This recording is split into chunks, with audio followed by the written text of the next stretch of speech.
ರಾಜ, ಸರ್ಕಾರ ಬಿದ್ದ ಗದ್ದದಲ್ಲಿ ನಮ್ಮನ್ನ ತಿಳಿ ಬೀಸಿ ಆಗಿದ್ದಾನೆ. ಈಗ ಹೋಗಿ ಹಣವನ್ನ ತೆಗೆದುಕೊಂಡು ಬರುತ್ತೇನೆ.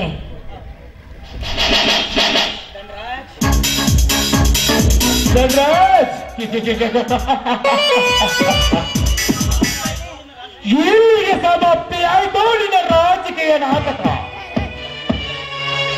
ಇಂದು ನಿನ್ನ ತಂಗಿಯಿಂದಲೇ ಕೋಟ್ಯಾಂತರ ರೂಪಾಯಿಗಳನ್ನು ಹಣ ಆಭರಣಗಳನ್ನು ದೋಚಿಕೊಂಡು ಹೋಗುವಳು ಇವರು ಕುಬೇರ.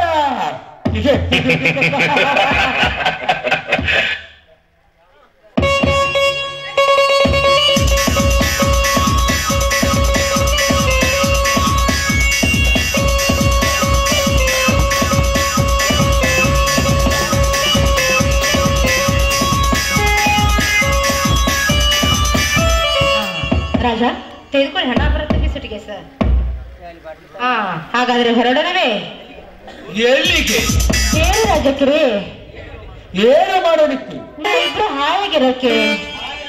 ಹಾಯಾಗಿ ಇರುವಳು ನೀನಲ್ಲ, ನಾನೊಬ್ಬನೇ. ರೀ, ನಿಮ್ಮ ತಲೆ ಕೆಡಿಲ್ತಾನೆ. ನೀವು ನನ್ನ ಗಂಡ ಮೇಲವೇನೋ?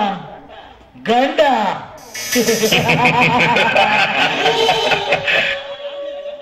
ಸುಡಿತ, ಯಾರು ನಿನ್ನ ಗಂಡ? ದಿನಕ್ಕೊಂದು ಹೆಣ್ಣಿನ ಕೈ ಹಿಡಿದು ನಕ್ಕುಳಲಿನ ಆಡುವ ಒಳ್ಳೆಯವರಾಗಿ ಕುಬೇರರು ಹಿಂದೆ ನಿನ್ನನ್ನು ಗುಂಡಿಟ್ಟುಕೊಂಡು ಹಣ ಆಭರಣವನ್ನು ದೋಚಿಕೊಂಡು ಇವನು ಹೋಗುವನು ನಿನ್ನ ಮಿಂಡ.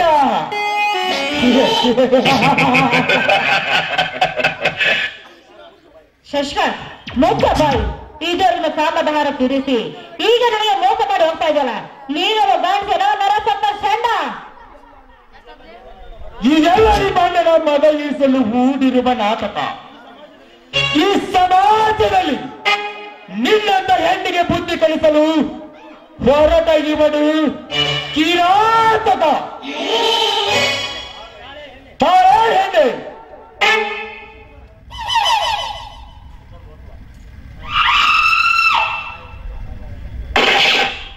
ಶಶಿಕಾಂತ್, ನೀ ಇದೇ ರೀತಿ ಮಾಡಿರ್ತಾನ ತುಂಬಾ ಚೆನ್ನಾಗಿ ಗೊತ್ತಿತ್ತು. ಅದಕ್ಕೆ ಆ ಪಿಸ್ತೂಲು ಕಾಲಿಟ್ಟಿದ್ದೇನೆ. ಅಷ್ಟೇ ಅಲ್ಲ, ಆ ಫುಟ್ಬಾಲ್ ಕೂಡ ಕಾಲಿಟ್ಟಿದ್ದೇನೆ ನಾನು. ಮೋಸ, ಅಯ್ಯೋ ಮೋಸ. ತಡೆ ಸುನಿತಾ, ನಾನು ಹಾಗೆ ನಾಟಕ ಮಾಡಿದೆ. ಇಲ್ಲ ಇಲ್ಲ ಇಲ್ಲ, ಇದು ನಾಟಕ ಅಲ್ಲ, ಇದು ಕೃತೆ.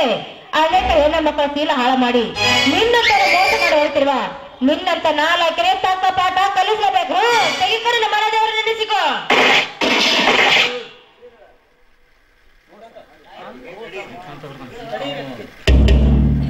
ಅತ್ತಿಗೆ ತಡೆ, ಬಿಟ್ಟು ಬಿಡಿಯವನು.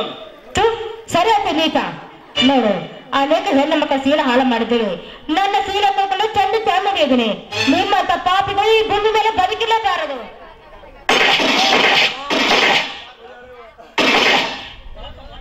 ಘಾತ ಮಾಡಿದೆಯಲ್ಲ ಸುನೀತಾ. ನಿಮ್ಮಿಬ್ಬರ ಅಣ್ಣ ತಂಗಿಯರ ಮಾತು ಕೇಳಿ ದೇವರಂತಿರುವ ನನ್ನನ್ನು ಹೊರಗು ಹಾಕಿದೆ. ಅಯ್ಯೋ ಅಲ್ಲ, ನೀವೆಲ್ಲ ಕಾಡಿದ ನಾವು ಪಾಪಿಯಲ್ಲ, ನಾವು ಪಾಪಿಗಳು. ನಾವು ಈ ಲೋಕದಲ್ಲಿ ಪಾಪಿಗಳಪ್ಪ. ದೇವರಂತ ಅಣ್ಣನಿಗೆ ಮೋಸ ಮಾಡಿ ತಾಯಿಯನ್ನ ಅಪ್ಪಿಗೆಯನ್ನು ಕೆಡಿಸಿ ಕೆಲಸಲು ಹೋದ ಅಣ್ಣನನ್ನು ಹೊಡೆದು ನಾನು ಮಹಾಪಾಪಿಯಪ್ಪ, ನಾನು ಮಹಾಪಾಪಿ. ಧರ್ಮರಾಜನ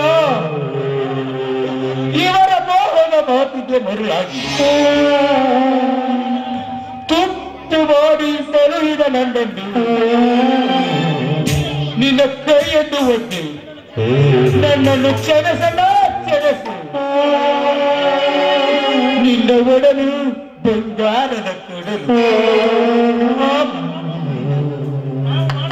ನಾವು ಮಾಡಿದ ಪಾಪವನ್ನು ನುಂಗಿದ ನನ್ನಣ್ಣನ ಒಡನೆ ಬಂಗಾರದ ಕೆಡಲು. ಆ ಕಡಲೆ ನನ್ನನ್ನು ಕರೆಯನ ಕರೆ. ಹೌದು, ಕೈ ಹಿಡಿದ ಗಂಡನಿಗೆ ಹೋದ ಮೇಲೆ ನನ್ನಂತ ಪಾಪಿಯನ್ನು ಬದುಕಲೇಬಾರದು. ಓ ಅಕ್ಕ ತಂಗಿಯರೇ, ದಯವಿಟ್ಟು ನನ್ನ ತಪ್ಪನ್ನು ಕ್ಷಮಿಸಿಬಿಡಿ. ನಾನು ಖಂಡಿತವಾಗ್ಲೂ ಬದುಕಲೇಬಾರದು, ನಾನು ಸಾಯಲೇಬೇಕು. ಅಮ್ಮ